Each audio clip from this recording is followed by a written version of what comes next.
क्या आपने कभी सोचा है कि जो लोग सैयदुल शुहदा यानी इमाम हुसैन के कत्ल में शरीक थे, उनका क्या अंजाम हुआ?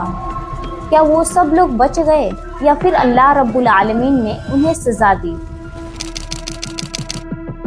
आज मैं आपको एक ऐसी कहानी बताऊंगी जो आपके दिल को हिला देगी।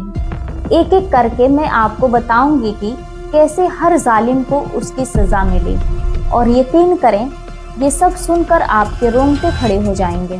लेकिन पहले मैं आपको बताती हूँ कि ये सिर्फ एक कहानी नहीं है, ये अल्लाह के अदल और इंसाफ की मिसाल है जो आज के ज़माने में लोग भूल गए हैं। तो शुरू करने से पहले आप हमारे वीडियो को लाइक कर दीजिए, क्योंकि आपके एक लाइक से हमारा हौसला बढ़ता है। दोस्तों, सबसे पहले हम बात करते हैं उस शख्स की जो सबका असली जिम्मेदार था, यजीद बिन मुआविया, वो लईन जिसने सैयदुल शुहदा के कत्ल का हुक्म दिया था। यजीद ने सोचा था कि इमाम हुसैन को मारकर वो अपनी हुकूमत मजबूत कर लेगा, लेकिन अल्लाह ने क्या किया सुनिए।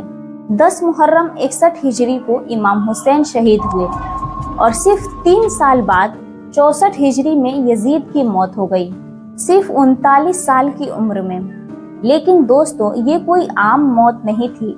मोरखीन लिखते हैं कि यजीद की मौत से पहले के महीने में वो हर रात इमाम हुसैन को अपने ख्वाबों में देखता था और चिल्लाता था, हुसैन मुझे छोड़ दो, मैंने तुम्हें नहीं मारा।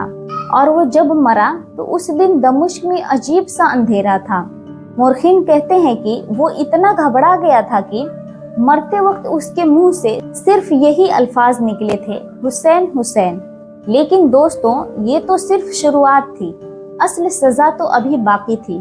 अब चलते हैं उस जालिम की तरफ जिसने बराह रास्त करबला के मैदान में इमाम हुसैन के खिलाफ जंग की थी। उमर बिन सईद, यजीद की फौज का कमांडर, उस शख्स ने सोचा था कि इमाम हुसैन को मारकर वो रई शहर का गवर्नर बन जाएगा। उसके पास 4000 सिपाही थे और सामने था इमाम हुसैन का छोटा सा काफिला।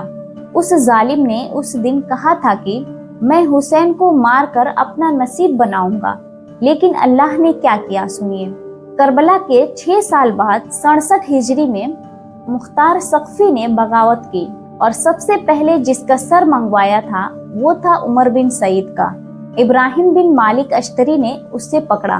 पहले उसके हाथ पांव बांध दिए गए, फिर उसकी आंखें निकाल ली गई, फिर बिल्कुल वैसे ही उसका सर कलम किया गया जैसे उसने इमाम हुसैन की इजाजत दी थी। लेकिन ये खत्म नहीं हुआ, उसका बेटा हफ्स बिन उमर, उसे भी कत्ल कर दिया गया, उसका घर जलाया गया, उसकी सारी जायदाद जब्त कर ली गई। और सबसे अजीब बात यह है कि जिस जगह वो मारा गया वहाँ लोग थूकने लगे थे। उसका नाम सुनते ही लोग लानत भेजते थे। दोस्तों, अब चलते हैं उस शख्स की तरफ जो शायद सबसे ज्यादा जालिम था, जिसका नाम सुनते ही मुसलमानों के दिलों में नफरत आ जाती है। शिमर बिन जिल जोशी, वो लईन जिसने अपने गंदे हाथों से इमाम हुसैन का मुकद्दस सर कलम किया था। ये वही शख्स था जिसने कहा था, मैं हुसैन का सर काट कर यजीद से इनाम लूंगा। लेकिन अल्लाह का इंसाफ देखिए, जैसे ये जालिम था वैसे ही उसकी मौत हुई। मुख्तार के सिपाहियों ने जब उसे पकड़ा तो पहले उसकी जुबान काट दी गई, वही जुबान जिसने इमाम हुसैन के खिलाफ गालियां दी थी। फिर उसके हाथ काट दिए गए, वही हाथ जिससे इमाम हुसैन का मुकद्दस सर पकड़ा था। फिर उसके पांव काट दिए गए, वही पांव जिससे वो इमाम हुसैन के पास गया था। और फिर इब्राहिम बिन मालिक अश्तरी ने उसकी आंखें निकाल दी और आखिर में बिल्कुल वैसे ही उसका सर कलम कर दिया गया जैसे उसने इमाम हुसैन के साथ किया था। उसके बाद उसके सारे खानदान को भी खत्म कर दिया गया। दोस्तों, अब मैं आपको उस जालिम का अंजाम बताऊंगी जिसने इमाम हुसैन के 6 माह के मासूम बेटे अली असगर को तीर मारा था। मैं जानती हूँ कि ये सुनते वक्त आपका दिल रो रहा होगा, लेकिन सुनिए कि अल्लाह ने उस जालिम को क्या सजा दी। हरमला बिन काहिल, उस कमीने ने जब अली असगर को देखा तो कहा, मैं इस बच्चे को तीर मारकर यजीद से इनाम लूंगा। उस मासूम बच्चे ने उसका क्या बिगाड़ा था, वो तो सिर्फ पानी मांग रहा था। लेकिन उस जालिम ने अपने कमान में तीर रखा और अली असगर के गले में मार दिया। लेकिन अल्लाह का बदला देखिए, करबला के कुछ महीने बाद उसके उस हाथ में जिससे वो तीर चलाया था शदीद इन्फेक्शन लग गया। दवा से कोई फर्क न पड़ा। पहले हाथ सूज गया, फिर जख्म हुई और फिर वो जख्म पूरे बदन में फैल गया और दिन रात चीखता चिल्लाता रहा। आखिरकार उसी हाथ की वजह से शदीद दर्द में मर गया। दोस्तों, अब मैं आपको उस जालिम का अंजाम बताऊंगी जो इमाम हुसैन का मुकद्दस सर कूफा ले गया था। सुन्नान बिन अनस ये वही जालिम है जो इमाम हुसैन का सर नेज़े पर रखकर कूफा ले गया था। उस जालिम ने इमाम हुसैन का सर गवर्नर इब्ने ज़ियाद के सामने रखा और कहा, मुझे मेरा इनाम दे दो, मैं हुसैन का सर लाया हूँ। लेकिन अल्लाह ने क्या किया सुनिए। चंद साल बाद जब इब्ने जुबैर का कंट्रोल आया तो सबसे पहले हुक्म दिया गया कि सुन्नान बिन अनस को गिरफ्तार किया जाए। उसे गिरफ्तार किया गया। पहले उसके हाथ बांध दिए गए, फिर पांव, फिर आंखें बंद कर दी गई और फिर आवाम के सामने उसका सर कलम किया गया और वो सर बिल्कुल वैसे ही लटकाया गया जैसे उसने इमाम हुसैन का सर दिखाया था।